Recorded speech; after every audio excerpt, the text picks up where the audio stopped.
মোট 26টি অবৈধ অস্ত্র ও 100 রাউন্ড গোলাবারুদ এবং আগস্ট হতে এ পর্যন্ত সর্বমোট 9,692টি অবৈধ অস্ত্র ও 2,86,854 রাউন্ড গোলাবারুদ উদ্ধার করেছে। এছাড়াও বিভিন্ন ধরনের অপরাধের সাথে সম্পৃক্ত 562 জনকে এবং এ পর্যন্ত সর্বমোট 15,646 জনকে সেনাবাহিনী গ্রেপ্তার করেছে, যাদের মধ্যে কিশোর গ্যাং, তালিকাভুক্ত অপরাধী, ডাকাতসহ অন্যান্য অপরাধী উল্লেখযোগ্য। সেনাবাহিনী গত 21শে জুন খুলনা জেলার তালিকাভুক্ত সন্ত্রাসী বুলবুলকে তার 4 জন সহযোগী সহ গ্রেপ্তার করে। উক্ত অভিযানে একটি অত্যাধুনিক বিদেশি পিস্তল, একটি দেশীয় পিস্তল, একটি শর্টগান এবং 2 রাউন্ড অ্যামিউনিশন উদ্ধার করা হয়। উল্লেখ্য যে সন্ত্রাসী বুলবুল গ্রুপ নামে একটি সন্ত্রাসী গ্রুপের নেতা। গত 29-30 জুন মীর হাজারিবাগ আলামিন সন্ত্রাসী গ্রুপের 2 জন সক্রিয় সদস্য আনিস ও হাসানকে গ্রেপ্তার করা হয়। উক্ত অভিযানে 3টি বিদেশি পিস্তল, একটি বিদেশি রিভলভার, 3টি ম্যাগাজিন ও 11 রাউন্ড গোলাবারুদ উদ্ধার করা হয়। মাদকের বিরুদ্ধে অভিযানে গত সপ্তাহে 45 জন মাদক ব্যবসায়ী এবং আগস্ট হতে এ পর্যন্ত মাদকের সাথে সংশ্লিষ্ট 5,521 জনকে সেনাবাহিনী গ্রেপ্তার করেছে। গত 2 সপ্তাহে সেনাবাহিনী মাদকের বিরুদ্ধে দেশের বিভিন্ন স্থানে সফল অভিযান পরিচালনা করে।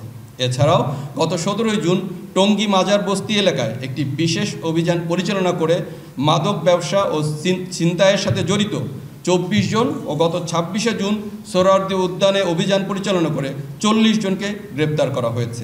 মাদকের বিরুদ্ধে বাংলাদেশ সেনাবাহিনীর এরূপ অভিযান চলমান থাকবে। চোরাচালান প্রতিরোধে বাংলাদেশ সেনাবাহিনী অভিযানের অংশ হিসেবে গত 17 জুন সুনামগঞ্জ জেলায় বড় পরিমাণে গলদা চিংড়ি উদ্ধার করা হয় এবং 2 জন চোরাবাড়িকে গ্রেপ্তার করা হয়। এছাড়াও গত 19, 21 এবং 24 জুন সিলেটের বিভিন্ন স্থানে চোরাকারবারিদের বিরুদ্ধে অভিযান পরিচালনা করে অবৈধ প্রসাধন সামগ্রী ও শাড়ি জব্দ করা হয়, যার আনুমানিক বাজার মূল্য 4 কোটি টাকা। ভেজাল খাদ্যদ্রব্য উৎপাদনকারী প্রতিষ্ঠান ও কারখানায় বিশেষ অভিযান পরিচালনার অংশ হিসেবে গত 29শে জুন ফরিদপুর জেলায় ভেজাল শিশু খাদ্য উৎপাদনের সাথে জড়িত একটি প্রতিষ্ঠানকে 1,20,000 টাকা জরিমানা সহ কারখানাটি সাময়িক বন্ধ এবং মালিককে গ্রেপ্তার করা হয়। গত 22শে মে স্থানীয় মাছের ঘেরের আধিপত্য বিস্তারকে কেন্দ্র করে অভয়নগরে কিছু সংখ্যক বাড়িতে স্থানীয়রা আগুন ধরিয়ে দেয়। পরবর্তীতে বাংলাদেশ সেনাবাহিনী নিজস্ব তহবিল হতে বাড়িসমূহ পুনর্নির্মাণ করে দেয়। এতে স্থানীয় বাসিন্দারা বাংলাদেশ সেনাবাহিনীর প্রতি অশেষ কৃতজ্ঞতা প্রকাশ করে। গত 22শে জুন উত্তরায় নিজ বাসভবনে সাবেক প্রধান নির্বাচন কমিশনার জনাব AKM নুরুল হুদা মব ভায়োলেন্সের শিকার হন। এ প্রেক্ষিতে 22শে জুন তারিখে ঘটনার পর সেনাবাহিনী মব ভায়োলেন্সের ঘটনার সাথে সম্পৃক্ত ব্যক্তিদেরকে গ্রেপ্তারের চেষ্টা শুরু করে। তারই ধারাবাহিকতায় র্যাব ও অন্যান্য গোয়েন্দা সংস্থার সহায়তায় সেনাবাহিনী গত 23শে জুন তারিখে উত্তরা থেকে উক্ত ঘটনার সাথে জড়িত মোহাম্মদ হানিফকে গ্রেপ্তার করে পুলিশের নিকট হস্তান্তর করে। কিন্তু 25শে জুন তারিখে উক্ত ঘটনার মূল হোতা মোজাম্মেল হক ঢালি আদালত হতে অগ্রিম জামিন লাভ করে। গত 26শে জুন কুমিল্লার মুরাদনগরের একটি গ্রামে সংঘটিত নারী নির্যাতন ও বর্বরতার ভিডিও ছড়িয়ে পড়ার পর বাংলাদেশ সেনাবাহিনী অবিলম্বে স্থানীয় প্রশাসন ও পুলিশের সঙ্গে পরিস্থিতি নিয়ন্ত্রণে কাজ করেছে। মূল আসামি ফজর আলী সহ আরও 4 জন ভিডিও ধারণকারীদের গ্রেপ্তার করা হয়েছে। সেনাবাহিনী ভুক্তভোগী পরিবারের সুরক্ষা ও সামাজিক মর্যাদা রক্ষায় পূর্ণ সহযোগিতা করছে। জুলাই অভ্যুত্থানে আহতদের সুচিকিৎসা প্রদানে সেনাবাহিনী অদ্যাবধি 4,790 জনকে দেশের বিভিন্ন CMH-এ চিকিৎসার ব্যবস্থা করেছে, যার মধ্যে এখনও 22 জন ঢাকা CMH-এ চিকিৎসাধীন রয়েছে। বাংলাদেশ সেনাবাহিনীর সদস্যগণ গত 27শে জুন তারিখে ঢাকা ও দেশের বিভিন্ন অঞ্চলে রথযাত্রা উৎসবে নিরাপত্তার দায়িত্ব পালন করেছে। সেনাবাহিনী দেশে সাম্প্রদায়িক সম্প্রীতি বজায় রাখা সহ বিদেশি কূটনৈতিক ব্যক্তি ও দূতাবাসগুলোর সামগ্রিক নিরাপত্তা নিশ্চিতের কাজে নিয়োজিত রয়েছে।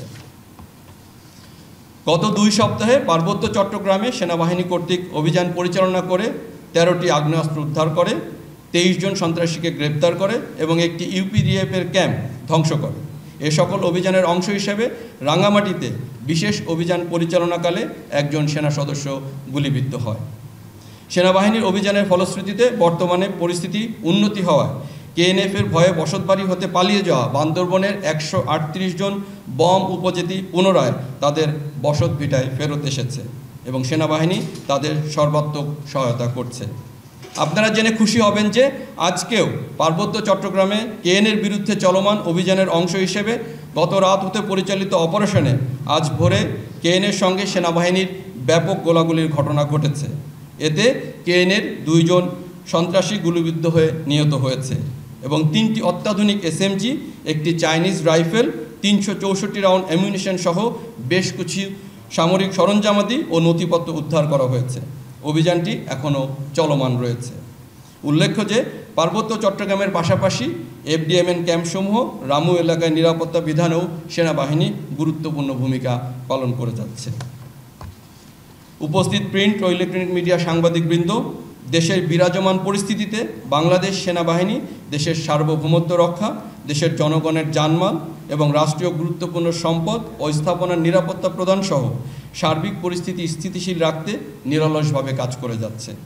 সম্মানিত সেনাবাহিনী প্রধানের দিক নির্দেশনাকে অনুসরণ করে সেনা সদস্যরা আইন শৃঙ্খলা রক্ষায় অন্তর্বর্তীকালীন সরকারের সংশ্লিষ্ট মন্ত্রণালয়, আইন শৃঙ্খলা রক্ষাকারী বাহিনী, স্থানীয় প্রশাসন, গণমাধ্যম এবং সাধারণ জনগণের সাথে সম্পৃক্ত হয়ে সার্বক্ষণিক সক্রিয়ভাবে দায়িত্ব পালন করে যাচ্ছে। ভবিষ্যতের দিনগুলোতে জানমালের ক্ষতি সাধন, মব ভায়োলেন্স এবং জনদুর্ভোগ সৃষ্টি করতে পারে এমন কর্মকাণ্ডের বিরুদ্ধে সেনাবাহিনী কঠোর পদক্ষেপ গ্রহণ করবে। সাধারণ জনগণের নিরাপত্তা ও দুর্ভোগ লাঘবে সেনাবাহিনী সর্বদা প্রতিশ্রুতিবদ্ধ। বাংলাদেশ সেনাবাহিনী একতাবদ্ধ হয়ে সর্বদা দেশের জনসাধারণের পাশে থেকে দেশের সার্বিক আইন শৃঙ্খলা নিয়ন্ত্রণ ও সার্বভৌমত্ব রক্ষার্থে বদ্ধপরিকর। আমাদের কাছে যে পরিসংখ্যান আছে, দেশের বর্তমান আইন শৃঙ্খলা গত বছরের তুলনায় বা বিগত মাসের তুলনায় উন্নতি হয়েছে। তবে কিশোর আমরা গত মাসে এ পর্যন্ত 400 জনেরও বেশি কিশোর গ্যাং আমরা গ্রেপ্তার করেছি এবং গত মাসেও আমরা 56 জনকে গ্রেপ্তার করেছি। তো এটা চলমান আছে, আমরা চেষ্টা করে যাচ্ছি। আসলে সেনাবাহিনীর পক্ষে প্রত্যেক অলিতে গলিতে অথবা প্রত্যেক ডোর স্টেপে আমাদের উপস্থিতি থাকা সম্ভব নয়, এটা আপনারাও বুঝেন। যে কোনো ঘটনা, যখনই কোনো ঘটনা ঘটছে, আমরা তড়িৎ গতিতে সেখানে উপস্থিত হয়ে সেই ঘটনাকে আমরা দ্রুত নিয়ন্ত্রণে নিয়ে এসেছি এবং ওই ঘটনার পরবর্তী যে গ্রেপ্তার করা বা তদন্ত করা সে বিষয়ে আমরা যথাযথ পদক্ষেপ নিচ্ছি। দেশের বর্তমান আইন শৃঙ্খলার পরিস্থিতি আমাদের পরিসংখ্যান অনুযায়ী পূর্বের তুলনায় অনেক ভালো এবং আপনি যে আমাদের হটলাইনে নাম্বারগুলোর কথা বলেছেন বা সোশ্যাল মিডিয়ার প্ল্যাটফর্মের সাথে আমাদের যে বিভিন্ন রকমের অভিযোগ আমরা পেয়ে থাকি, তার মধ্যে ম্যাক্সিমাম জমি জমা বা টাকা পয়সা সংক্রান্ত অভিযোগ আমাদের কাছে আসে এবং সব ধরনের অভিযোগগুলোই আমরা গ্রহণ করে থাকি এবং এগুলো যাচাই বাছাইয়ের মাধ্যমে তারপরে আমরা এগুলো যথাযথ ব্যবস্থা নিয়ে থাকি। বাংলাদেশ সেনাবাহিনীর বিভিন্ন সদস্য ডেপুটেশনে যেসব সংস্থায় থাকে, সেই সংস্থাগুলো আমাদের সেনাবাহিনীর নিয়ন্ত্রণাধীন নয় এবং কিছু কিছু সেনা সদস্য যারা ডেপুটেশনে ছিল তাদের বিরুদ্ধে গুমের সাথে অভিযোগ এসছে এবং তাদের তদন্ত চলমান রয়েছে এবং তাদের এই তদন্তে যদি গুমের সংশ্লিষ্টতা প্রমাণ পায় তাহলে অবশ্যই বাংলাদেশ সেনাবাহিনী তাদের বিরুদ্ধে যথাযথ আইনানুগ ব্যবস্থা গ্রহণ করবে এবং এ সংক্রান্ত বাংলাদেশ সেনাবাহিনী এ পর্যন্ত সর্বাত্মক সহযোগিতা করেছে এবং ভবিষ্যতেও আমাদের এই সহযোগিতা অব্যাহত থাকবে। সার্ভেলেন্স, ভিকটিম ফ্যামিলি সার্ভেলেন্সের মাধ্যমে আছে, এ বিষয়ে আমাদের কোনো তথ্য আমাদের কাছে নেই। তবে যদি পরিবাররা আমাদের কাছে সহযোগিতা চায় তাহলে অবশ্যই তাদেরকে সহযোগিতা করা হবে। আপনারা দেখেছেন ওই ঘটনার পরে যে 6 জনকে চিহ্নিত করা গিয়েছে তার মধ্যে আমরা একজনকে পরের দিনই আমরা গ্রেফতার করেছি এবং আমরা তাকে আইনি প্রক্রিয়ার জন্য পরবর্তীতে আদালতে আমরা তাকে হস্তান্তর করেছি। এর পরবর্তীতে আসলে আপনারা জানেন যদি কেউ বেল বা জামিন পেয়ে যায় সে বিষয়ে আসলে বাংলাদেশ সেনাবাহিনীর কিছু করার থাকে না। তবে আমরা যে কোনো মব ভায়োলেন্স বা জনদুর্ভোগ সৃষ্টিকারী যে কোনো ঘটনার বিরুদ্ধে বাংলাদেশ সেনাবাহিনী সোচ্চার ছিল, আছে এবং ভবিষ্যতেও থাকবে। আমরা নির্বাচন কমিশন থেকে এখনও কোনো নির্দেশনা পাইনি, তবে নির্বাচন কমিশন থেকে নির্দেশনা পাওয়া মাত্র আমরা অবাধ, সুষ্ঠু, নিরপেক্ষ নির্বাচনের জন্য পরিচালনার জন্য সকল ধরনের সহায়তা আমরা করতে প্রস্তুত আছি। আর আপনি যে বলেছেন যে নির্বাচনের পূর্বে যে অস্ত্র কালেকশনের বিষয়ে যে বিষয়টি বললেন, আপনি জেনে আনন্দিত হবেন, এখন পর্যন্ত 80% অস্ত্র এবং অ্যামিউনিশন আমরা উদ্ধার করতে সক্ষম হয়েছি। বাকি যে 20% আছে আমরা চেষ্টা করে যাচ্ছি যে এইগুলো যেন নির্বাচনের পূর্বে যতদূর সম্ভব আমরা এগুলো উদ্ধার করতে পারি, যাতে একটি সুষ্ঠু অবাধ নির্বাচন সংগঠনে একটি সহায়তা করে। পোশাক পাওয়া গিয়েছিল, সেগুলো এই বিষয়টি নিয়ে বাংলাদেশ পুলিশ কাজ করছে এবং এর পেছনে যে মাংলাসিন মারমা যাকে ধরা হয়েছে, আপনারা জানেন পত্রপত্রিকায় এসছে, সে এখনও গ্রেপ্তার হয়নি। তো মাংলাসিন মারমা গ্রেপ্তার হওয়ার পূর্বে এই বিষয়ে আমরা আরও বিস্তারিত তথ্য পাবো এবং তখন আপনাদেরকে জানাতে পারবো। আর আজকে যে অপারেশনটি আপনারা জানেন, এই অপারেশনের কেএনএফ এবং বাংলাদেশ সেনাবাহিনীর মধ্যে ব্যাপক গোলাগুলি হয়েছে এবং ভোরের দিকে 2 জন সদস্য কেএনএফ সদস্য গুলিবিদ্ধ হয়ে নিহত হয়েছে এবং এছাড়াও 3টি এসএমজি, একটি চাইনিজ রাইফেল এবং 364 রাউন্ড অ্যামুনিশন পাওয়া গিয়েছে। সাথে আরও কিছু সামরিক সরঞ্জামাদি এবং নথিপত্র আমরা উদ্ধার করতে সক্ষম হয়েছি।